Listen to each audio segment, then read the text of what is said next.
Lepas jangkar 3, The Future of Travel Industry. Ada banyak poin menarik dari pemaparan Jeffrey. Sebagian kami setujui dan banyak juga yang kami bantah. Namun, pemaparan dia secara umum membawa varian yang menarik dalam simulasi kami kali ini. Berikut di antaranya, voice recognition. Dari sekian data yang telah dikuasai The Big Four FANG, Facebook, Amazon, Netflix, Google, dan aplikasi lain adalah voice, suara, kalau gambar, chat, lokasi, pola belanja, mobilitas, detak jantung, retina.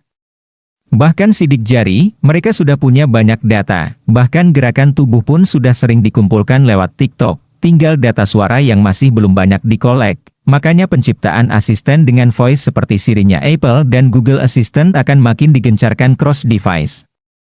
Dengan virus yang mencegah orang menyentuh barang-barang, akan semakin banyak benda yang bisa kita kendalikan dengan suara, mulai dari membuka pintu, menyalakan mobil, hingga memesan tiket pesawat, contactless, proses traveling semakin minim kontak fisik. Seperti yang sudah disimulasikan di Changi Airport, seragam pramugari kemungkinan beradaptasi dengan perlindungan dari virus. Dan bila dunia VR telah berhasil, kita seperti yang diprediksi Mark, tidak perlu ke lokasi, cukup menikmati. Lewat kacamata, Oculus, Green to Green Travel, kita tidak tahu bagaimana virus ini akan berakhir tetapi melihat perkembangan sampai sekarang, travel hanya akan berlaku ke antar daerah hijau. Daerah yang aman, meskipun tentu daerah hijau merah ini sangat dinamis, jumlah orang bepergian jauh akan sedikit, yang bersambung pada poin selanjutnya, pesawat mengecil, bahkan punah, skenario ekstrim yang disampaikan Jeff mencubit telinga kami yang juga bermain di maskapai penerbangan, pesawat akan musnah.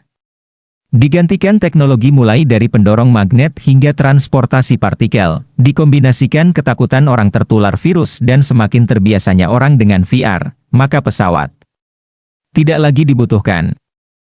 Bila statement ini dikeluarkan 2-5 tahun lalu, pasti kita akan ditertawakan, bagaimana tidak?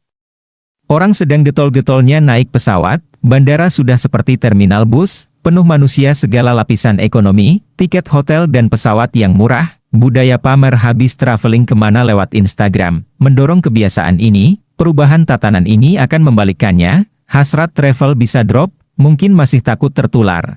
Mungkin kehabisan uang karena di PHK, diringi majunya teknologi VR, dan ditemukannya sarana transportasi partikel, maka jumlah penumpang pesawat akan menurun.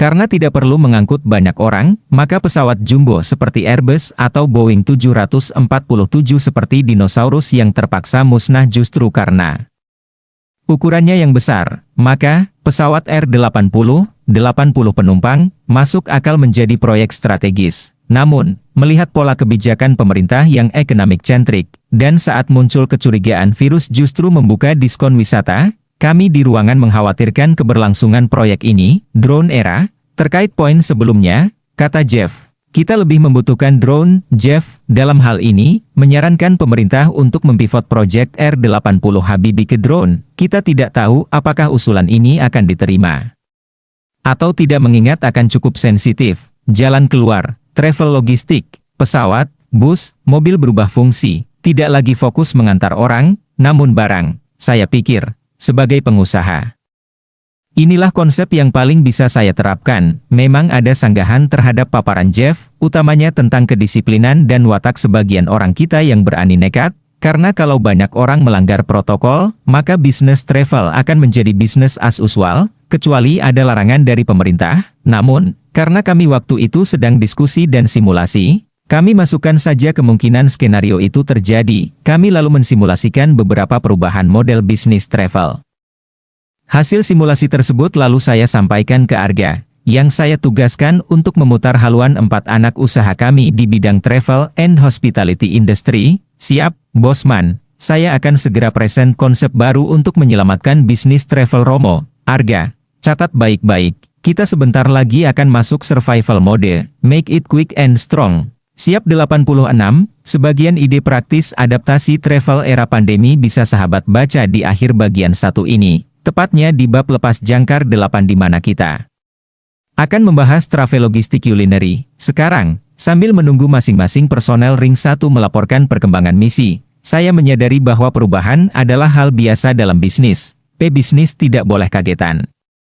Dia harus selalu siap memberi reaksi terbaik dari apapun yang kehidupan lempar untuknya. Setiap terjadi krisis, dia tidak sempat mengutuk kenapa ini terjadi, mengeluhkan kelemahan dan ketidakadilan. Pikiran dan jiwanya refleks mencari jalan keluar, mencari kesempatan menyalip di tikungan. Hanya orang yang mampu mengendalikan dirinya bisa lulus badai ini dengan baik. Tahap pertama yang harus ia lakukan, sebelum nanti ia ubah layar, adalah melepas jangkar, melepas belenggu-belenggu. Pikiran, pengalaman saya berikut akan membantu Anda untuk melakukannya.